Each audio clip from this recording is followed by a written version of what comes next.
sampaikan terapi sholat ini. Wabadu, tolong untuk perkara sholat ini karena kaitannya dengan zikir dan doa, tolong disambung dulu di part sebelumnya supaya kita paham. Ya. Wabadu, dengan kekusyukan dalam sholat dan rasa diawasi dalam beribadah, maka kita akan selalu merasa sadar dan tidak hilang pikiran.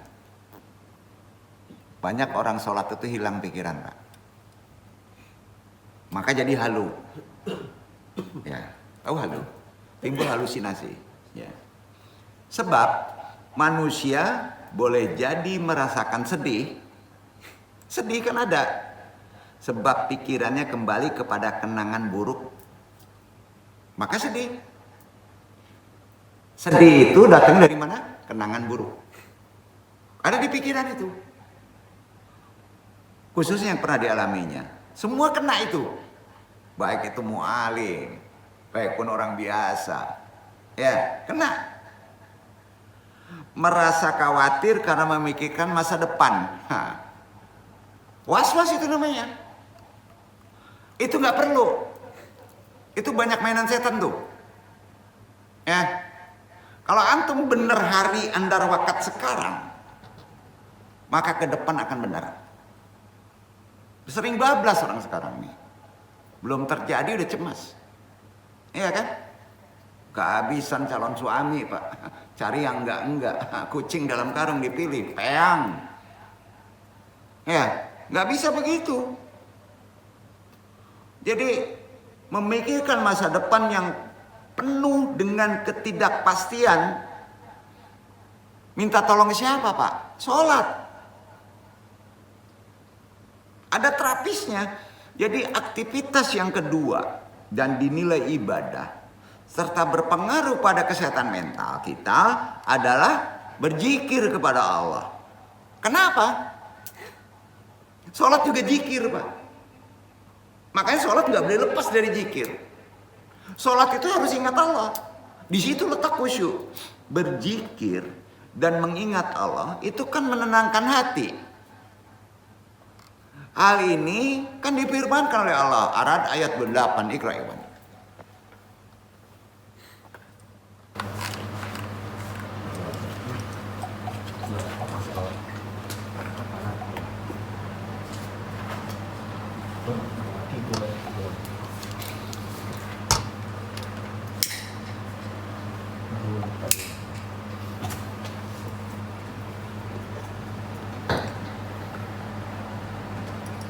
الذين آمنوا وتطمئن قلوبهم بذكر الله ألا بذكر الله تطمئن القلوب.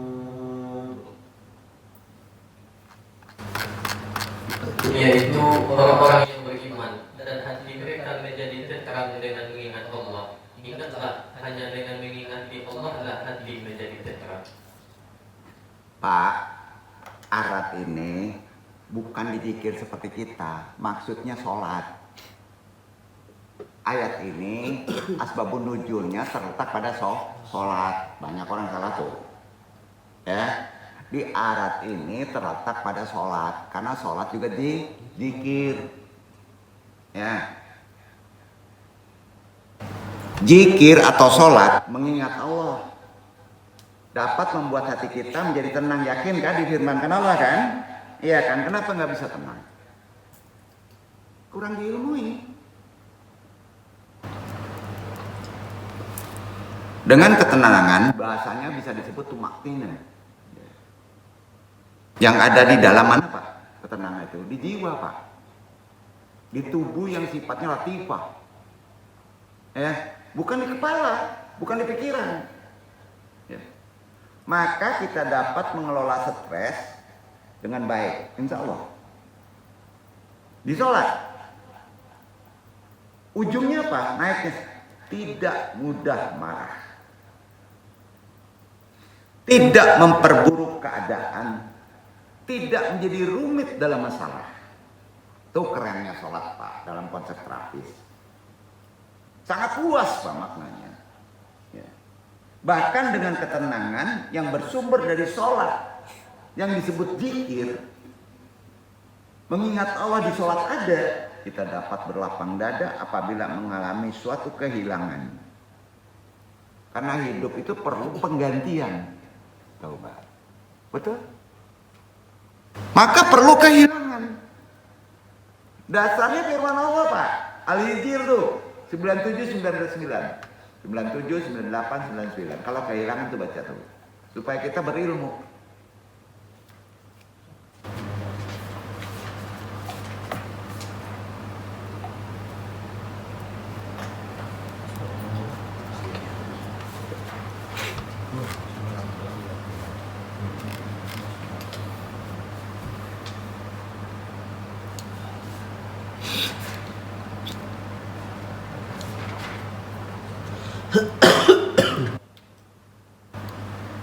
ولقد نعلم أنك يضيق صدرك بما يقولون فسبح بحمد ربك وكن من الساجدين واعبد ربك حتى يأتيك اليقين. Dan kami sungguh-sungguh mengetahui bahwa dadamu menjadi sempit disebabkan apa yang mereka ucapkan. Maka bertasbihlah dengan memuji Tuhanmu, dan jadilah kamu di antara orang-orang yang bersujud, salat.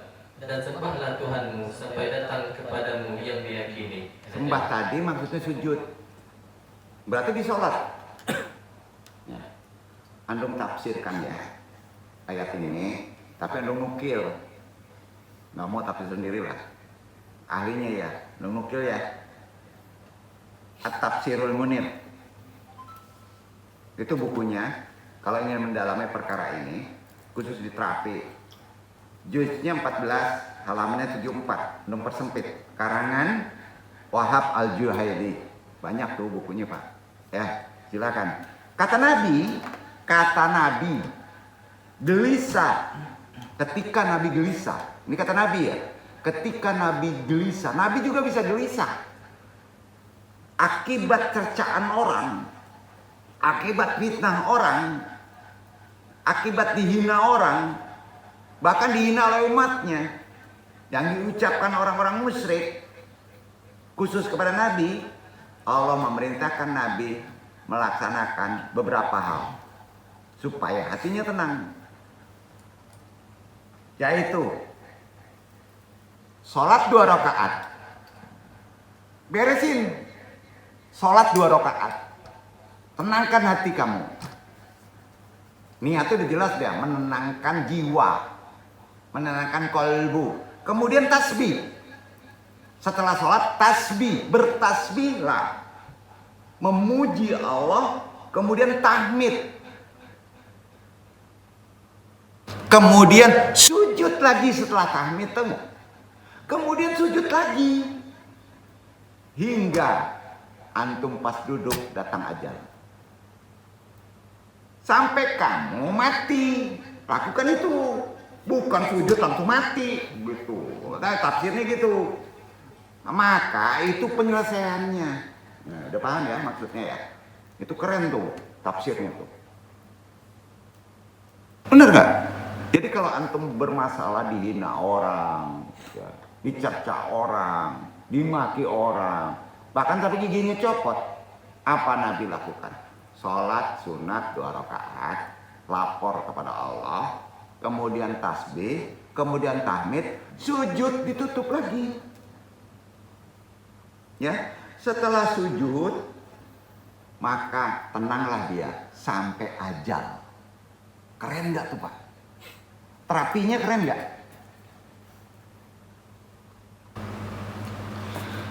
Selain dengan sholat dan zikir itu juga sholat, tentunya banyak lagi aktivitas yang dianjurkan dalam Islam yang dapat menjadi sarana menjaga stabilitas kesehatan mental kita.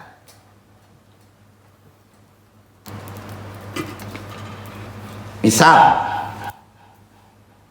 zikir syukur. Bersyukur.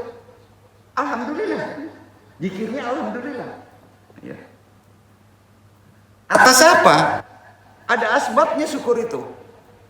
Syukur itu ada sebab. Ada dua Pak sebabnya. Kalau kehilangan tandanya tidak baik.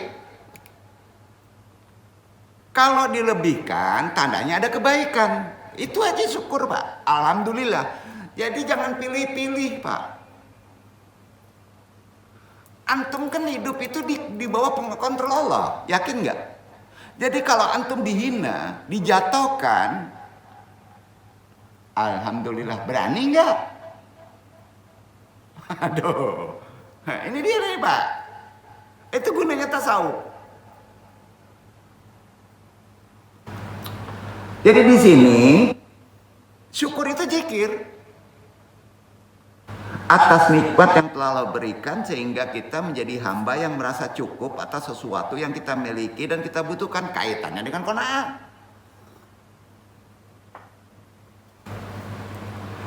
Tidak gelisah, tidak merasa kurang karena belum memiliki apa yang diinginkan, karena Allah mengontrol kita. Jadi secara umum kesehatan mental itu harus dijelaskan secara konsep Islam, terutama khususnya pada terapi sholat. Kaitannya dengan kesehatan jiwa, itu disebut holistik. Iya kan? Nah, sering dianggap sama Pak, tetapi memiliki cakupan yang berbeda. Khususnya dalam kesehatan jiwa. Bersifat itu kesehatan jiwa yang lebih luas. Ya, lebih luas Pak. Mencakup seluruh unsur diri. Kalau kesehatan jiwa itu mencakup ke seluruh diri, tubuh, lahir batin. Tapi kalau kesehatan mental di mana aja Pak letaknya? Ini kan orang sering menyebut kesehatan mental itu kesehatan jiwa. Salah. Yang besar itu kesehatan jiwa. Kalau kesehatan mental di mana Pak? Pikiran. Itu perbedaannya. Jangan dipukul rata psikologi secara umum kan dipukul rata. Jadi di sini harus tahu perbedaannya Pak ya. Jadi kalau kesehatan mental itu fokusnya kemana? Fungsi pikiran. Dan apa? Emosi. Itu namanya kesehatan mental. Kalau kesehatan jiwa itu seluruh, maka prakteknya ada di sholat. Kalau kesehatan mental, relaksasi lah. Cukup zikir, kadang-kadang nggak sholat. Udah sholat aja. Yang dicontohkan Nabi. Apa contoh? Tasbih, tahmid, sujud. Duduk. Itu aplikasinya. Ada dasar ilmunya. Insya Allah beres tuh. Ya beres tuh. Yang antum ragukan kan tinggi banget di ilmu. Kejiwaan, ilmu psikologinya, filsafatnya. Ya, sampai mengejar sampai S3, S4. Tapi dirinya nggak bisa diperbaiki, kan unik Pak. Halo, ini prihatin antum nih. Berarti ada sesuatu yang salah di ilmunya, betul nggak? Padahal solusinya kan tadi udah jelas. Antum tidak memojokkan, antum membukakan ilmu secara benar. Ada dalilnya kan? Nah, sekali lagi, kesehatan mental dengan kesehatan jiwa kita udah tahu perbedaannya. Mana prioritas?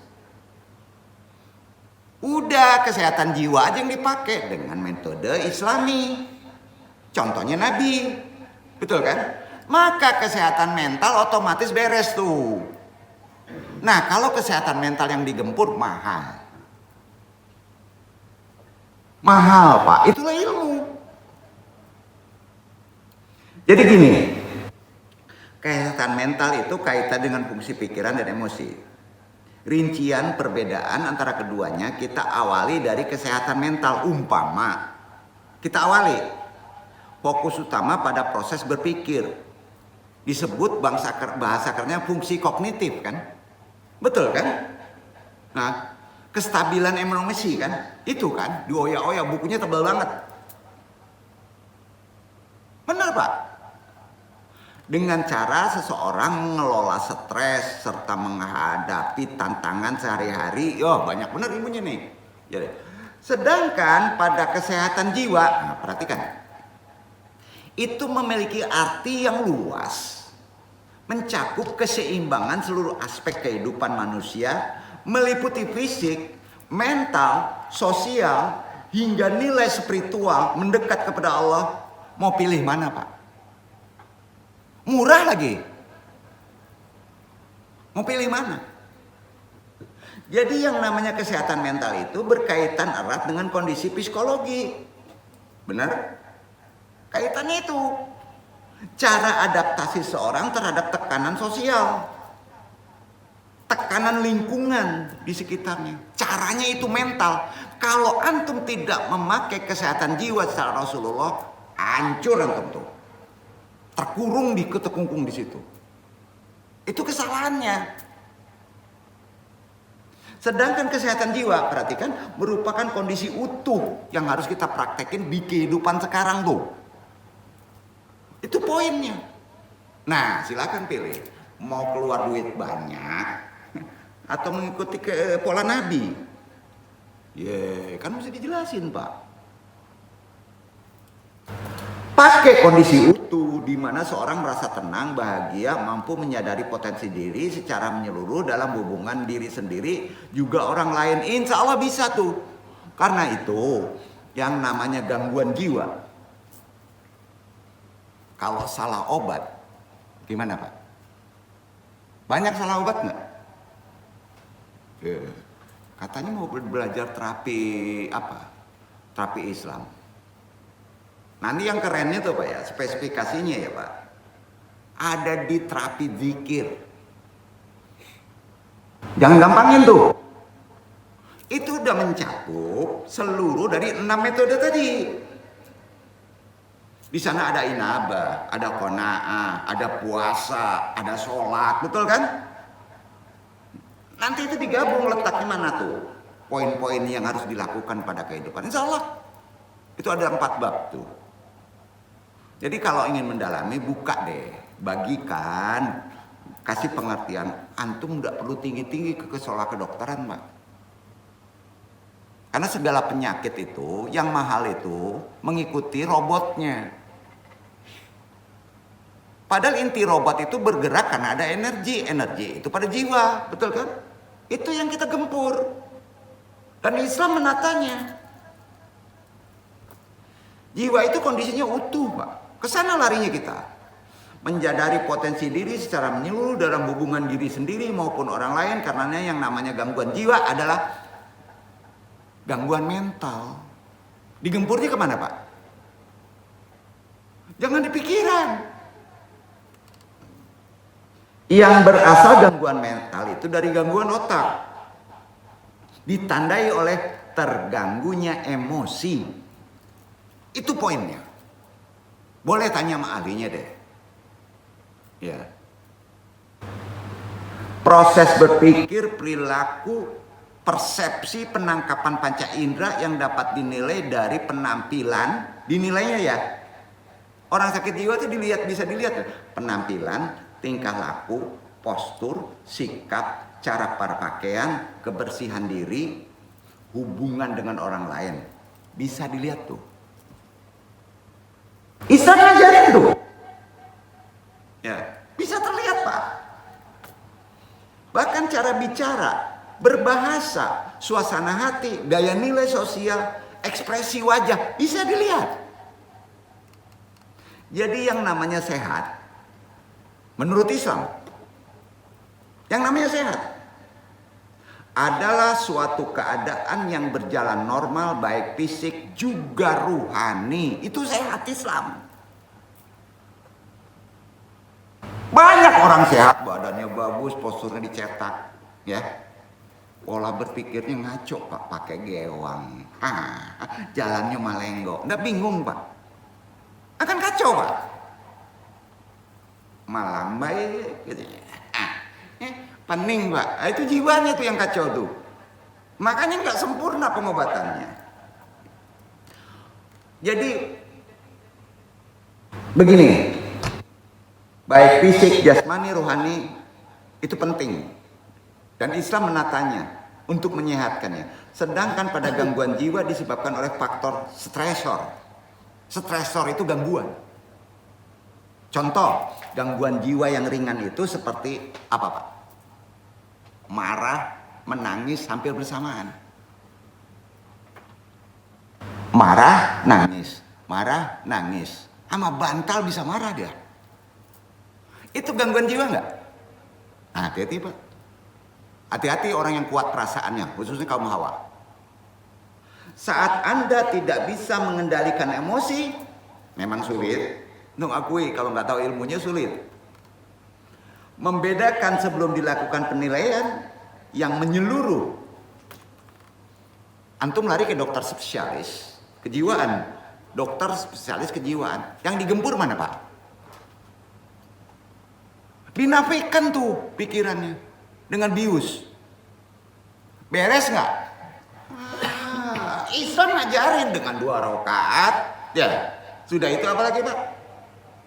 Tasbih, tahmid, sujud lagi, ya. Tunggu saja hasilnya, kata Nabi begitu.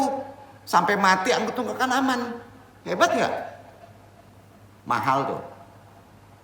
Enggak kan? Siapa dokternya? Rasulullah. Penentunya Allah, kan gitu. Gitu aja Pak. Mahal ini ilmu nih. Mahal banget nih ilmu ini. Ya. Jadi sebaiknya menghindari stres dan selalu berpikiran positif. Sedangkan perbedaan kesehatan mental dan jiwa menurut Islam itu lebih keren keilmuannya bro. Berani tandingin dong.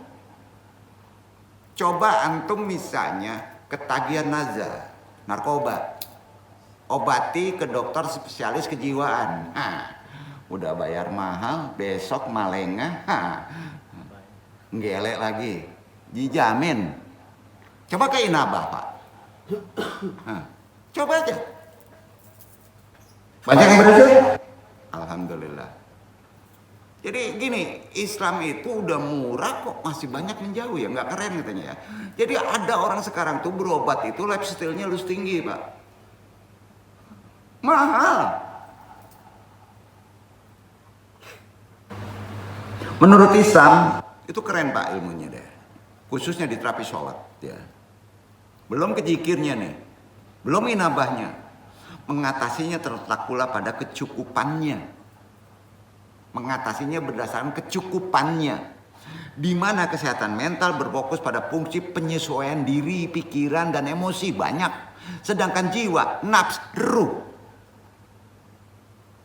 adalah esensi substansi ruhania yang menjadi wadah bagi elemen kolbu. Wadahnya kolbu tuh. Akal, nafsu. Disinilah kita mesti memahami hakikat diri. Sepakat tak? Pahami hakikat diri. Ya. Jiwa adalah ciptaan Allah. Jiwa itu ciptaan Allah yang ditiupkan ke dalam wadahnya yang namanya jasad manusia. Ya, ditiupkan Pak.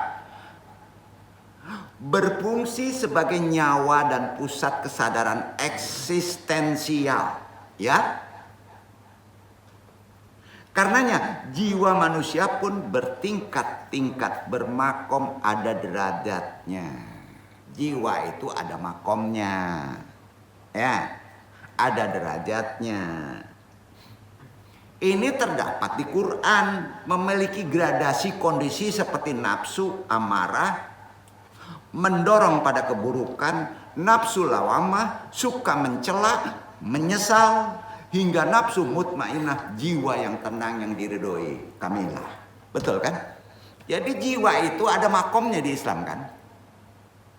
Betul? Kalau orang sulit dinasihati, dia aja yang pegang, jiwanya kemana Pak? Oh saya udah mutmainah, kecelek kita. Itu bukan mutmainah, bisa aja lawama, bisa juga marah. Semua itu terkait dengan dimensi apa? Vertikal. Dimensinya. Vertikal Pak. Itu sebabnya namanya jiwa. Terkait langsung dengan asal usul spiritual manusia. Dengan hubungannya sang pencipta. Betul? Jiwa hubungannya vertikal. Nah, dalam konsep terapisnya, pengobatannya, atau konsep kesehatan mental dalam bahasa Islam disebut as-sihah an-nafsihah. Itu dia. Sayang kurang populer bahasa ini, Pak. Jadi maknanya bisa dipahami fungsi dan keseimbangan. Fungsi dan keseimbangan. Itu sebabnya kesehatan mental adalah wujud dari fungsinya akal, emosi, dan perilaku. Secara selaras hingga seseorang mampu menghadapi ujian hidup dengan sabar dan tawakal. Disinilah akan timbul ketenangan batin. Itulah yang disebut tumakninah di sholat. Sampai Pak? Antum gak bisa tumakninah kalau jiwa antum masih belum paham. Man arafa nafsahu faqad arafa rabbahu. Pahami hakikat diri maka antum bisa tumakninah. Tumakninah di sholat itu wajib bro. Betul kan? Makanya sedikit aja antum tumakninah udah bisa khusyuk sah sholatnya. Walaupun sedikit. Jangan sepelekan. Ada terapis di sholat itu Pak. Ada pengobatan. Disitulah titik ketenangan batin. Itulah yang disebut tumakninah. Kalau mau diukur dari sejauh mana hati seorang merasa damai mengingat Allah, serta terbebas dari kegelisahan akut, jaja dan halu, khususnya dalam sholat, yaitu keluaran perilaku manusia kita lihat. Ini merupakan manifestasi praktis dari kesehatan jiwa itu sendiri ketika merespon realitas sehari-hari secara bijak dan berakhlak atau tidak. Responnya. Dia ahli psikologis, ahli tarbiyah, tinggi epistemologi keilmuan kejiwaannya menurut umum. Tapi terhadap orang tuanya dia lawan. Beres nggak? Maaf. Berarti siapa yang sakit? Ilmunya atau dirinya?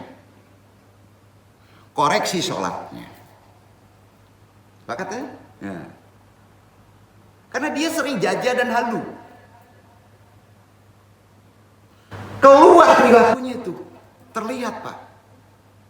Jadi dia sudah menjatuhkan harga dirinya sendiri. Kasihan nggak? Antum datang kemari, itu diperbaikinya tanpa disadari Pak. Itu disebut talqin zikir. Ditalkinkan itu diperbaiki. Dikasih obat yang sangat sempurna. Yakin tidak yakin terserah. Ada Qurannya kok. Walaupun antum taklid udah deh, pasti beres deh. Lihat aja Pak. Kadangkala kok sudah talqin zikir, sudah banyak zikirnya masih juga ada masalah. Berarti masih numpuk itu kotoran. Dikeluarin terus. Proses pengobatan harus bereaksi Pak. Iya. Jadi jangan bersungut-sungut dulu karena zikir kok tadi tambah masalah. Ya udah ilmu kafir aja pakai ya.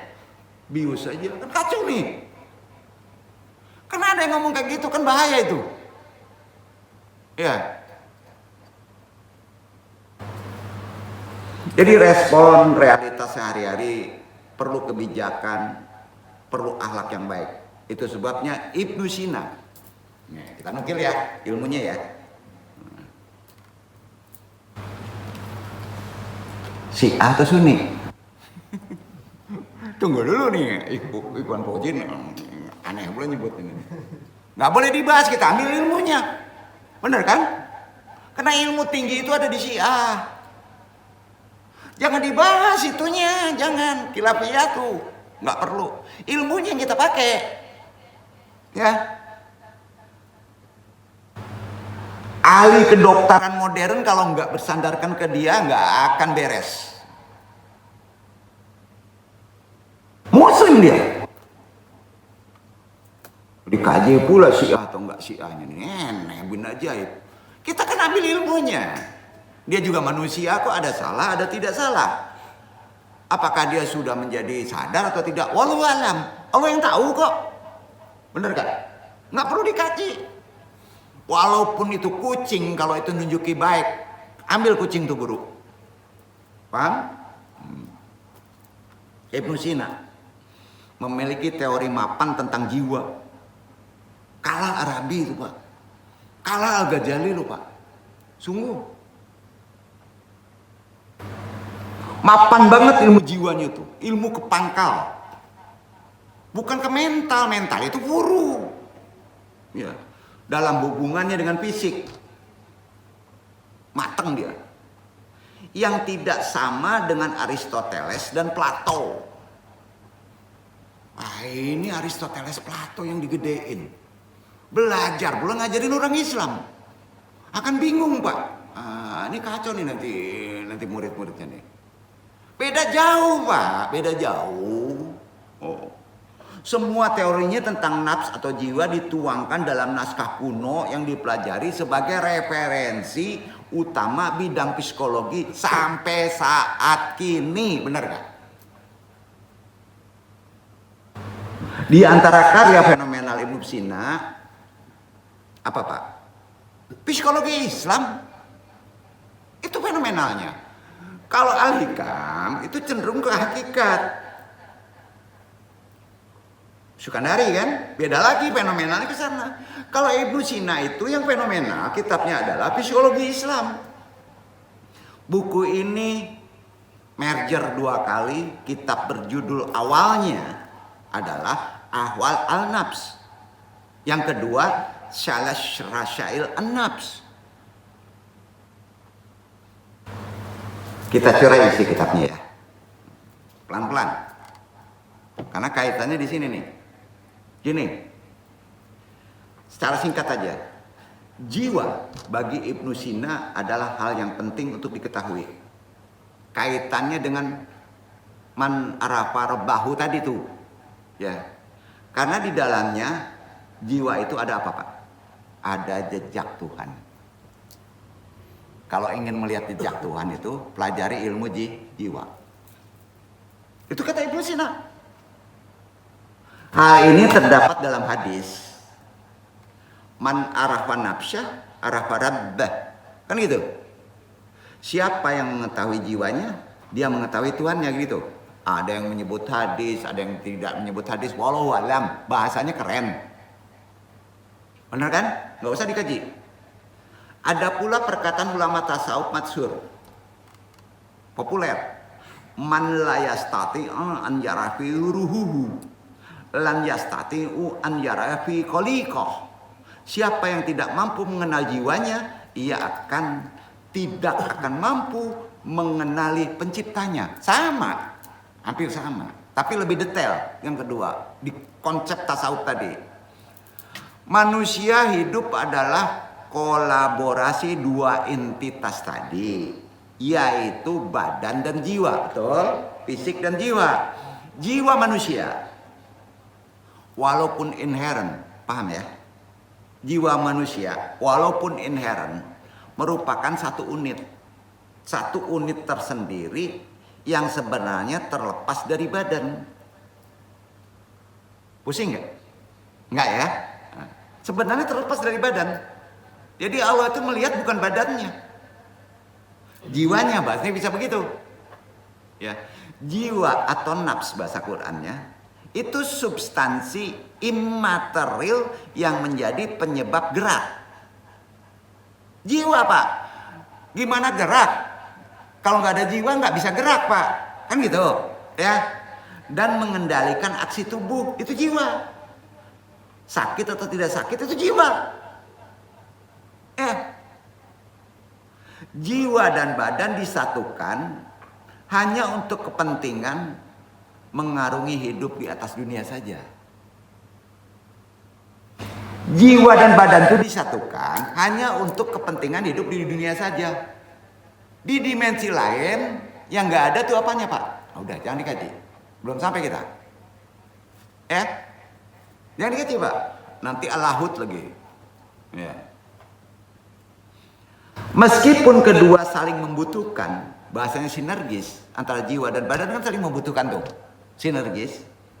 Kenyataannya keduanya nggak pernah sinkron, gilo tuh namanya. Kalau jiwa sama badan tidak pernah sinkron, itu disebut sakit jiwa. Bener nggak? Kan gitu. Ada kalanya jiwa membutuhkan badan. Ada kalanya tidak. Bener kan? Ada kalanya tidak, Pak. Dan ada kalanya kehadiran badan mengganggu eksistensi jiwa. Benar? Nah, tuh. Adanya badan diganggunya eksistensi jiwa. Misal, ketika jiwa memerlukan kontemplasi, perenungan, menggapai kesempurnaan rohani, posisi fisik ada kalanya mengganggu tuh. Karena ia selalu memberi tarikan ke arah kenikmatan ragawi. Betul?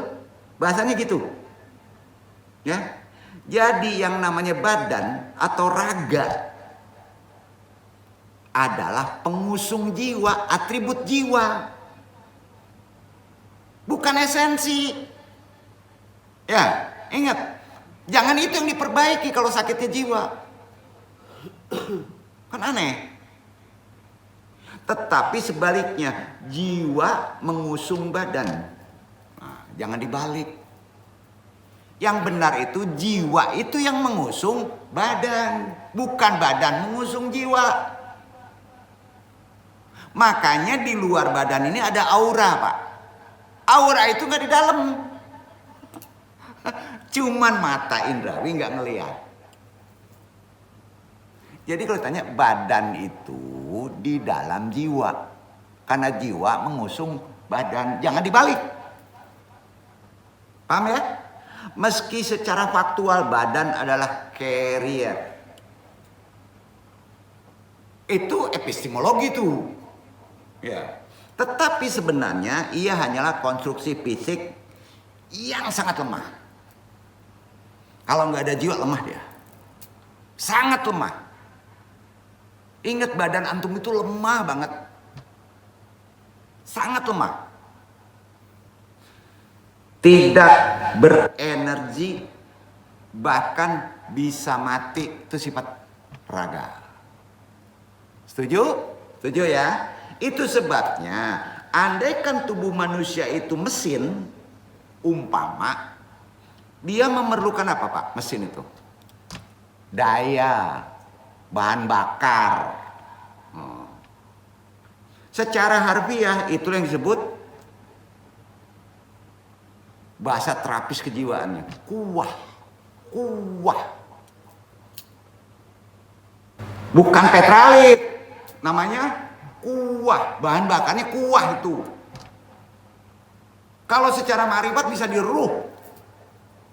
Ya, secara islami itu bahasa awam. Secara esensi kuah. Daya ini atau kuah ini sejatinya energinya penggerak, namanya kuah. Energi penggerak tubuh itu namanya kuah. Ingat, secara spesifik ada di Quran itu. Nanti Anda kasih tahu. Apa namanya? Kuah. Nah. Bukan makanan ya. Kuah, bukan begitu. Kuah.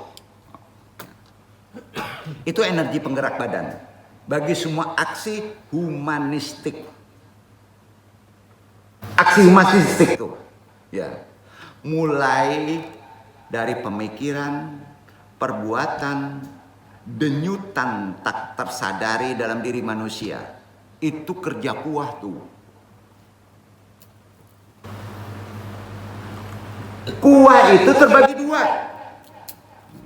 Ini yang banyak gak tahu. Kuah iradayah atau iradiyah.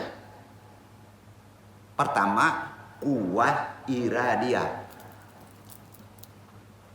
ada petralit, ada apa lagi Pak? Macam-macam ya, ada solar. Kalau energi badan itu ada dua. Pertama, kuwah iradia atau daya sengaja. Artinya daya sengaja. Yang kedua, kuwah an-nafsaniyah. Artinya daya terpaksa. Duduk. Energi manusia itu ada dua. Pertama, ada daya sengaja namanya kuwah iradia, ada daya terpaksa namanya kuwah an-nafsaniyah. Nah, daya kuwah ini dua-duanya ada di manusia. Jadi energi masuknya dua tuh, bensinnya. Petralit, solar. Sempurna nggak manusia? Sempurna nggak? Nanti ada lagi energi listrik Pak. Itu udah pusing lagi deh.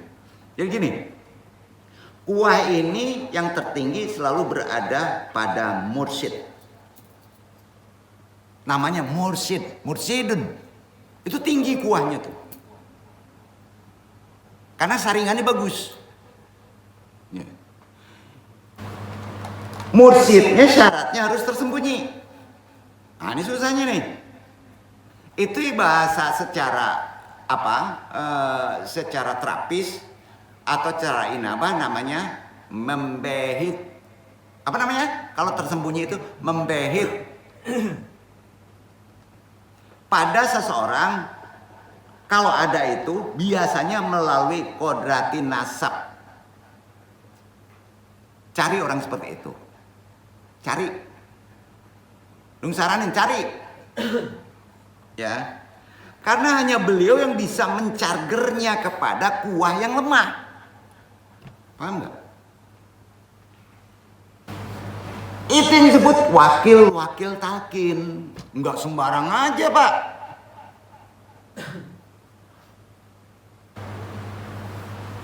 Karena dia bisa mencarger. Agar bisa jiwa antum standar normal lagi. Perlu bantuan. Perlu wasilah. Bila antum pernah mendengar tentang kinerja otot lurik, nih kalau ingin ilmu medis ada yang disebut otot lurik. Ya, di kedokteran tahu itu. Otot bekerjanya secara sadar. Dikontrolnya oleh apa, Pak? Kuwah al-iradiyah. Ya, itu kontrolnya. Dayanya disengaja dikontrol. Otot polos bekerja secara otomatis di luar kontrol tubuh. Itu kuahnya, kuah nafsaniyah. Sering nggak ngelihat ototnya nggak disuruh di otak. Dut. Nah, contoh, nggak percaya kalau nggak percaya, potong ekor cecak. Kira-kira gitu Pak. Nah ini penting. Seperti tubuh dikontrol seperti itu. Makanya ada orang kalau sakitnya udah ke jiwa Pak, sulit Pak, harus orang lain. Nggak bisa medis. Ya, nggak bisa medis. Ya, menumbuh ekor cecak itu beda Pak, digetok. Kemarin gajinya tuh tulang iguanya. Sampai Pak? Nah ini udah nyambung nih. Nanti selesaikan di terakhir ya, di zikir ya. Jadi situlah pentingnya jiwa nafsiyah, jiwa manusia. Sebenarnya ada 3 layer, namanya 3 layer. An-nafs al-malakiyah, an-nafs al-insaniyah, dan an-nafs iradatiyah. Ada kekuatan yang menyebabkan manusia hidup dan menggunakan potensi nalar pikirannya, serta memerintahkan reaksi yang rasional. Ada. Jiwa inilah yang menjadi pembeda antara jiwa manusia dengan jiwa binatang. Itu pembedanya. Dan tumbuhan atau makhluk lain. Layer lainnya nafs al-nabatiyah. Siapa yang membahas ini? Asalnya dari bukan Arabi, sumbernya dari Ibnu Khaldun yang memecahkannya. Ya.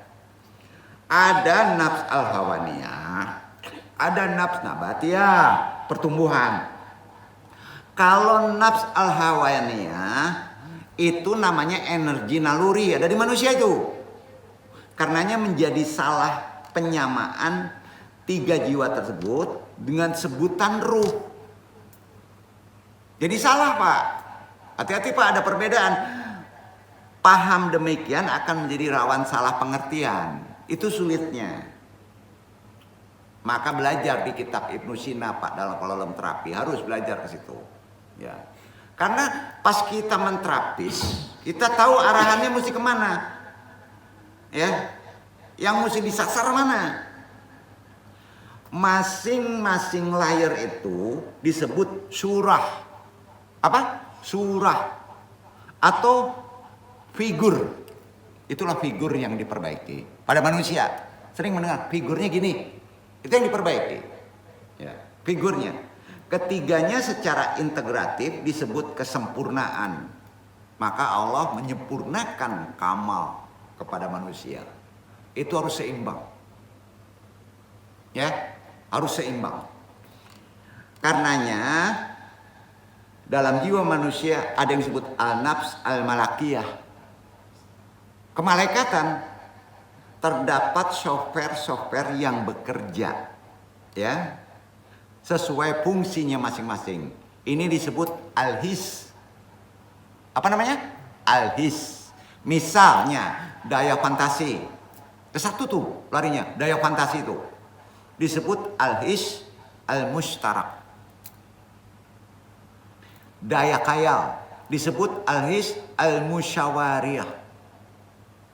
Daya imajinasi disebut kuwah mutakahailah. Daya estimate disebut kuwah mutawahimah. Dan daya memori disebut kuwah zakirah. Makanya manusia itu sempurna. Insya Allah satu-satu ngebahas. Gimana terapi pengobatannya, gimana zikirnya, apakah tersambung dengan doa, apakah doa dulu, apakah zikir dulu, apakah sholat dulu, apakah tidak, gimana kontemplasinya, apa medisnya, obatnya, kenabatiah, kunyit kah, habatus sauda kah, pusing nggak Pak? Ada bukunya Pak. Ah itu mahal nih, nah, gitu Pak. Insya Allah aku nih biru coklat. Nah takbit sela dulu, nah takbit sela dulu, membanan doang. Kekamalan manusia itu tadi kan. Perhatikan tuh, fantasi ada, ya. Sudah itu, khayal ada, imajinasi ada, daya estimate ada, daya memori ada, betul? Binatang, naluri aja yang ada. Hayawan nih. Sedangkan daya memori disebut apa Pak? Itu yang dikaji. Kuwah zakiroh. Nah, sistem-sistem ini secara rumit menyelesaikan tugas masing-masing dan memperbaiki tubuh dari ujiannya di hidup dunia. Kuat tadi itu yang memperbaiki kehidupan kita di atas dunia saja. Tugasnya selesai kalau antum sudah jadi mayat. Beda lagi. Beda lagi Pak. Disinilah kita pahaminya konsep terapis dalam konsep sholat. Karena sholat itu utama tiangnya tubuh.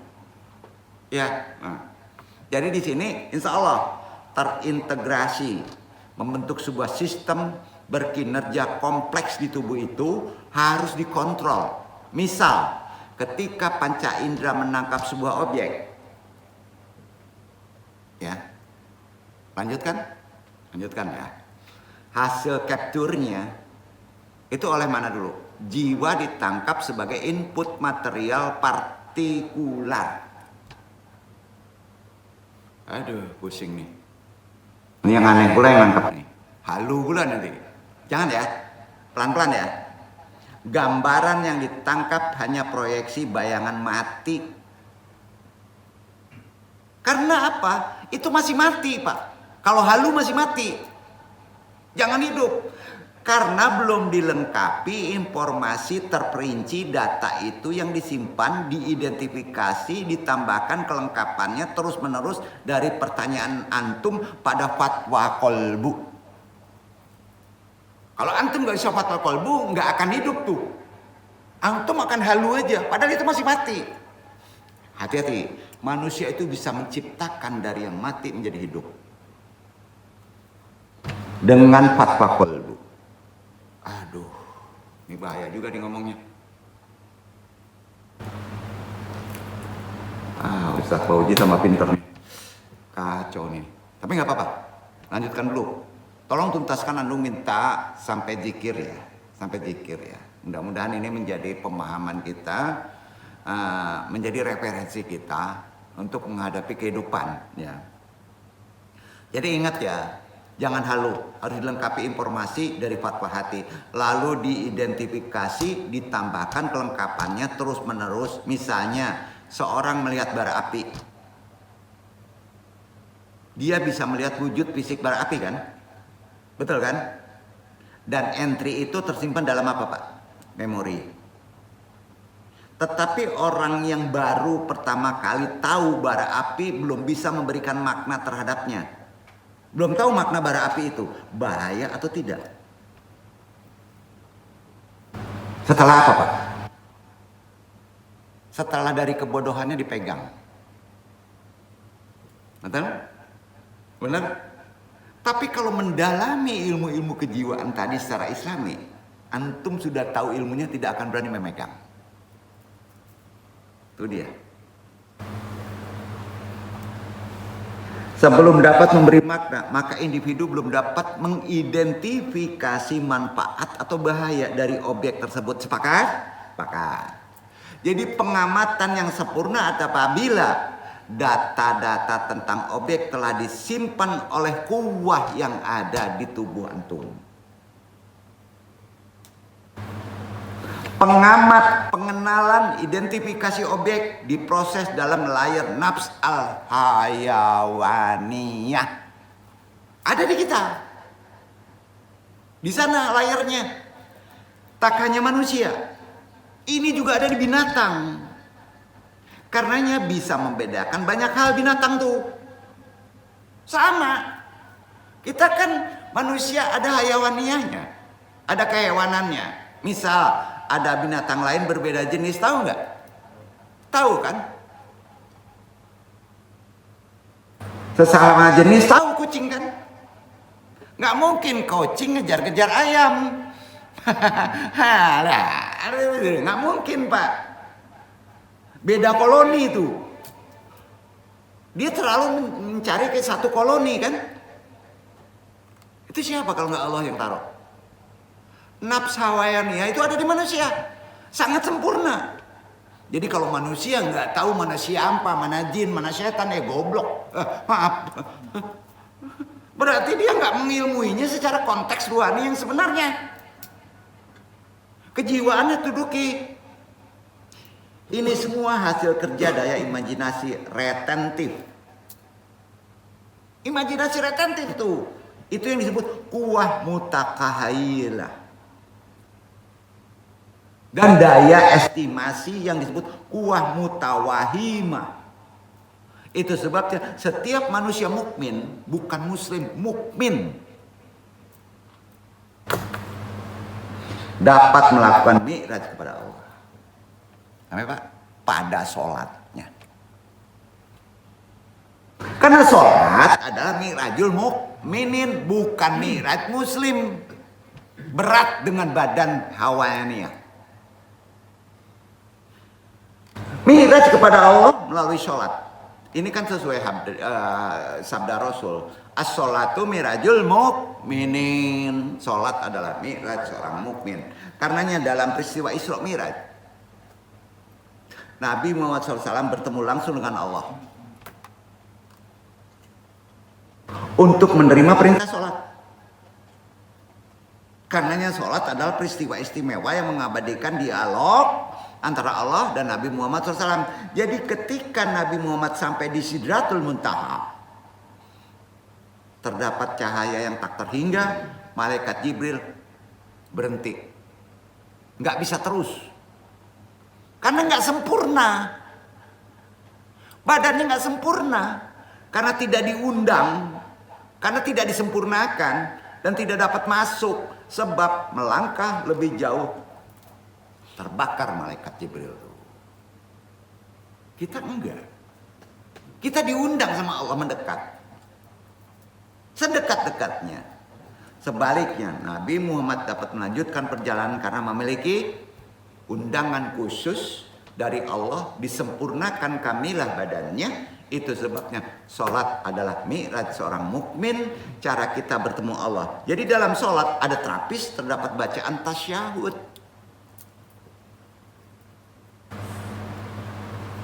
Yang menjadi rukun dan inti dari percakapan Allah dengan Nabi Muhammad. Itu tasyahud. Khususnya pada Isra Mi'raj, bacaan tasyahud dimulai dengan at-tahiyatul mubarakatus salawatut thayyibatul lillah. Salam sejahtera, rahmat dan berkah Allah untukmu, wahai Nabi. Komunikasi kan? Udah sampai situ sholat kita. Sebenarnya bisa, Pak. Allah kemudian menjawab. Kita juga yang ngomong. Kan gitu. Sebenarnya enggak. Assalamualaikum ayuhan nabiyyu wa rahmatullahi wa barakatuh. Salam sejahtera, rahmat dan berkah Allah untukmu, wahai Nabi. Siapa yang ngomong? Siapa yang ngomong? Antum yang ngomong? Bukan. Nabi Muhammad kemudian menjawab. Apa jawabnya? Assalamu alaina wa ala ibadillahi sholihin. Intinya, assalamu alaika ayuhan nabiyyu wa rahmatullahi wa barakatuh. Itu tidak disetel di kepala. Tidak di mulut. Dengarkan. Sampai situ? Masya Allah. Nabi tidak egois, Pak. Beliau tidak hanya menerima salam Allah untuk dirinya. Bukan untuk pribadinya, kalau antum pasti egois. Assalamualaikum wa ala ibadillah sholihin. Salam sejahtera semoga tetap untuk kami dan semua hamba Allah yang soleh. Egois nggak? Coba kalau Iwan begitu, nggak mau dikasih yang lain. Percayalah nikmat tertingginya di sholat. Nabi gak egois, Pak. Beliau tidak hanya menerima salam Allah untuk dirinya, tapi juga menyertakan umatnya yang soleh dalam doa. Karenanya sholat pun kita dapat sebetulnya syafaat itu. Dapat, Pak. Kan Nabi sudah menjaminnya kan.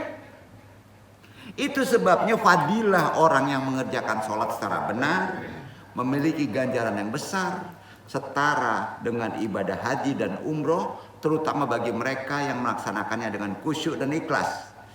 Ini penjelasan merujuk pada kitab Kunujus Sa'adah karya Habib Muhsin bin Abdillah Asyegah yang dinukil dari Ibnu Sina. Ibnu Arabi dinukilnya ke situ, Pak.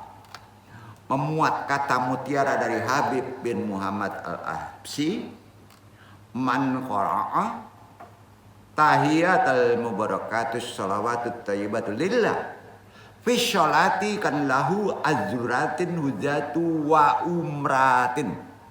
Siapapun yang membaca at-tahiyatul mubarakatus salawatut thayyibatul lillah saat sholat, pahalanya sama seperti melaksanakan haji dan umroh walaupun badan antum di sini. Kalau antum tawas lah, betul-betul antum melihat itu di Ka'bah bacaannya. Itu di zikir nanti dijelaskan. Di pintu Ka'bah. Ya. Ada di Quran itu. Karenanya daripada sibuk memikirkan ibadah haji yang membutuhkan antrean, ya, karena pengaruh-pengaruhnya banyak, karena hukum waktu yang menjadi sulit, atau umroh yang biayanya mahal, umat Islam sebaiknya memperbaiki kualitas sholatnya terlebih dahulu. Fokuslah pada sholat. Itu lebih utama kata Nabi. Segala sesuatu di dunia ini hanyalah titipan yang datang dan pergi sesuai kehendaknya. Harta, jabatan, orang-orang yang kita cintai, bahkan napas kita sendiri yang kita hirup tidak benar-benar jadi milik kita. Jangan khawatir karena biaya tadi. Semua hanya singgah untuk mengajarkan arti syukur, tanggung jawab, dan keikhlasan. Karena itu, jangan terlalu menggenggam apa yang memang tidak ditakdirkan untuk dimiliki.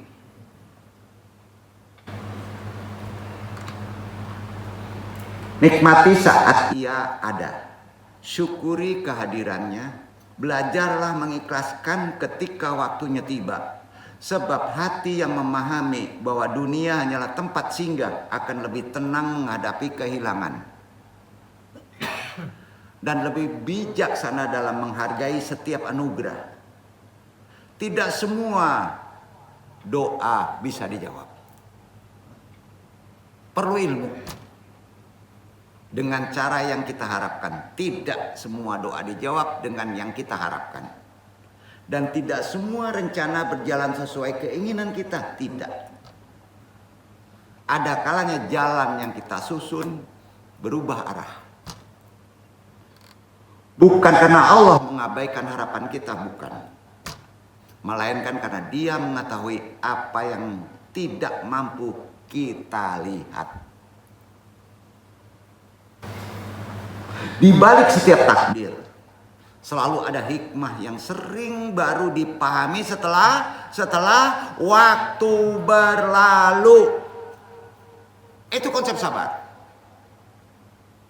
Maka jangan biarkan kenyataan yang berbeda membuat kita kehilangan kepercayaan kepada Allah.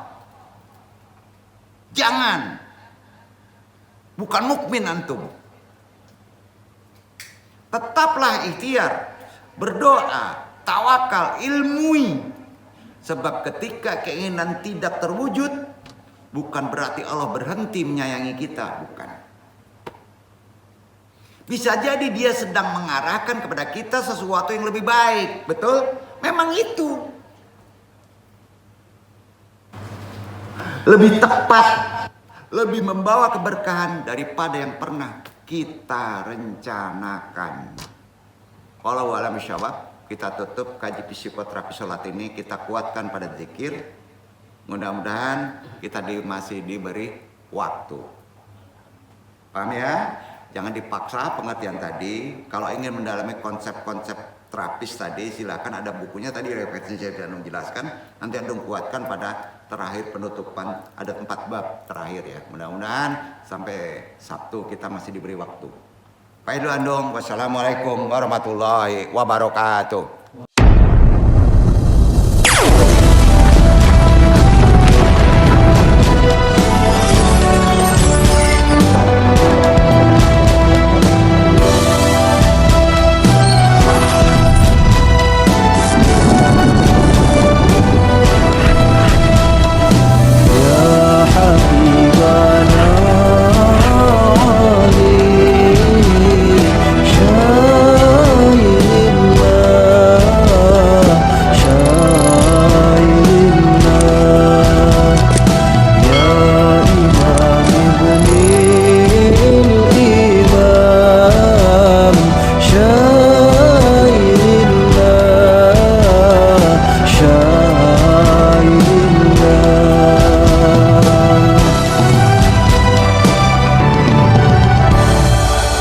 أشرق البدر علينا